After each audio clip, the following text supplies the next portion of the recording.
I'm trying to paint or assemble. As today I'm assembling the limited edition Ork Warboss Grukk Face-Rippa from the Sanctus Reach Stormclaw box set. Now that is a title. So yeah, here's our sprue, nice and close up so you can have a quick little look at it before I chop it to pieces. So yeah, it's actually a really pretty sprue, like there's a ton on there, but yeah. We need to clip out all our bits here. There's loads of them, so just clip them all out. We want them all off there. With that done, we have our massive pile, and like this is for one guy, okay, and like it's quite a few bits. So here they are close up. You got his really nice body.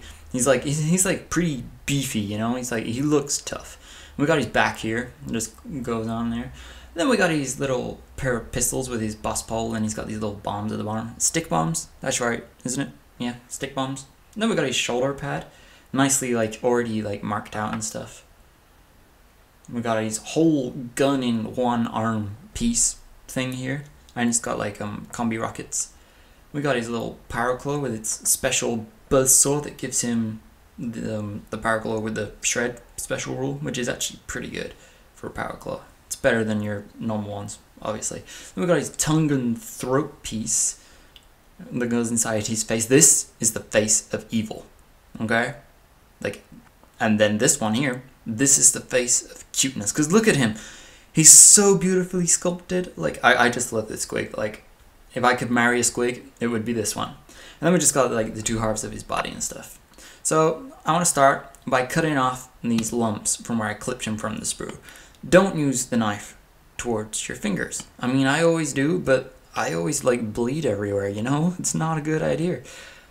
So yeah, then I want to use the side of my blade, and I just want to do a little scrapey, and it just like takes off, like smooths out the areas. And here I'm just getting the mold lines along the top of the gun there.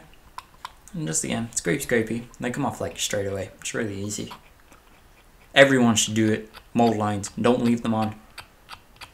I know some people do, but you really don't. It shows up in the paint and stuff. So yeah, I'm starting with his body here. He's like sexy man body and his little back piece. And I'm just testing to see how the two pieces go together.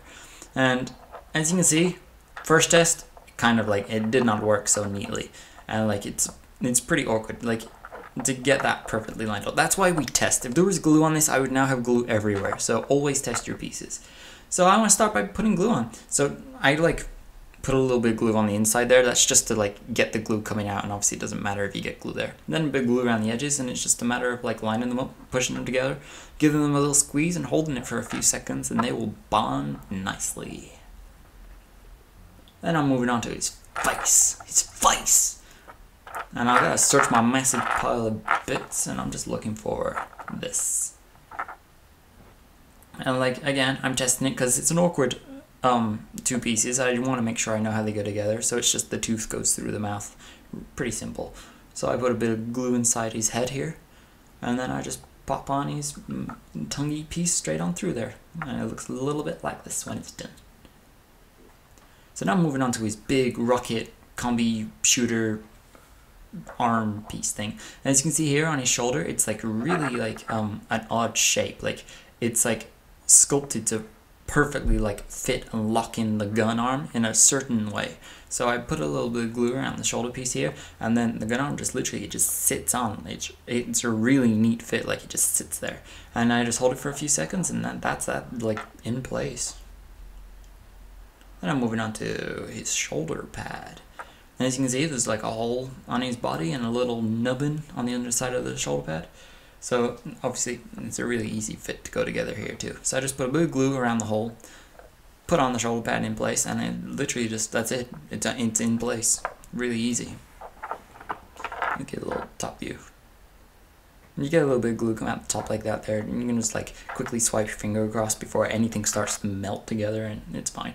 Then we're doing his neck piece. Again, it's another little hole and a nubbin, so a bit of glue around the gap in his torso there. And sorry about the hand in front of the camera, but yeah, the head is now in place. I just want to give it a little wiggle, make sure it's definitely in place, which it's not, as you can see. Now it's in place. See, you gotta be careful how you do things. You gotta double check things are positioned properly and things are together, and so yeah.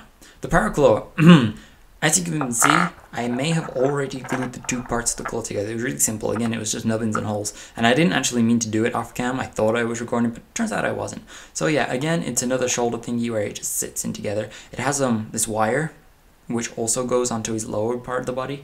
As you can see, put a bit of glue on it here. And you want to make sure that it lines up, like the wire and the shoulder. Make sure it all goes together. It's really simple. It's not that hard to go wrong because of how it's like the plastic's cut to fit. Then I'm on to the beautifulest creature in the world. Like, if I could, like, I want him. I want him. But yeah, well, I mean, I have him, you know. I own this. So yeah, a bit of glue around the face hole thing. It's not even a face hole. I don't know what it is. It's just where his face should be. And then his tongue just comes through his teeth there. Nice and easy. And it just sits on like that. That's it. Done. Like, that's probably the most simple thing I glued on this entire model, just on there like that. And then we have his base, and I want to put quite a bit of glue on his feet. And there's a reason for this, because it's a really awkward model, because you're gluing him on, you're gluing the squig on, and you're gluing them in a way where you want them both to fit. You want them both in a decent position, like centered on the base. But the squig also has to attach to the orc, so I want to put a lot of glue on his feet so it doesn't set straight away. It gives me time to still be able to slide him around just a little to get him in a good place. So again, I put glue on the squig's feet there. And it's just a matter, I don't know what I'm doing off cam there. I'm probably just like trying to figure out how to line up. It's really awkward. So yeah, I'm just like trying to sit him in place. And as you can just about see the chain where I'm trying to hook it onto the loop. I know my fingers get in the way, but it's fiddly, you know? It's fiddly. It's a hard one to do.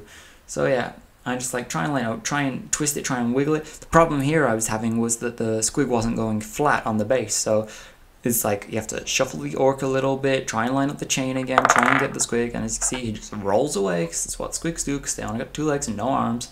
And yeah, in the end, I finally get it on there, and I make sure I get it as central as possible, so everything's nice and like even on the base. And yeah, that's pretty much it, except for, of course, the boss ball. Don't forget it, I almost did. And yeah, it's like literally just another like little nubby pick thing that goes in a hole. And then it just like pushes on in there like that. And there we have our completed Grukk Face-Rippa model. And he's a really beefy model. Like he's a big guy. I'm gonna give you some size comparisons so you can see just how big he is, because he's really cool. Like he's one of those models where I can believe he's the leader of an army. Like you look at, I know, yeah, anyway, size comparisons. Here he is next to a Flash Gitz model, and there's quite a size difference. And then we have this guy, he's a Necron Immortal. And I got this Tal guy here, and let's just compare him to that. And this little Dark Outlaw lady, we'll compare her to, yeah. And why not a Chaos Possessed Man? I'll just give you a size comparison for that. Oh, and look, I got a Plague Bearer as well, you know? Let's just compare him to everything, why don't we? So yeah, thank you for watching my video. Please click the like button and subscribe to my channel for more videos. And you click here for other videos that I have done, including the painting of this awesome warboss. Thanks for watching.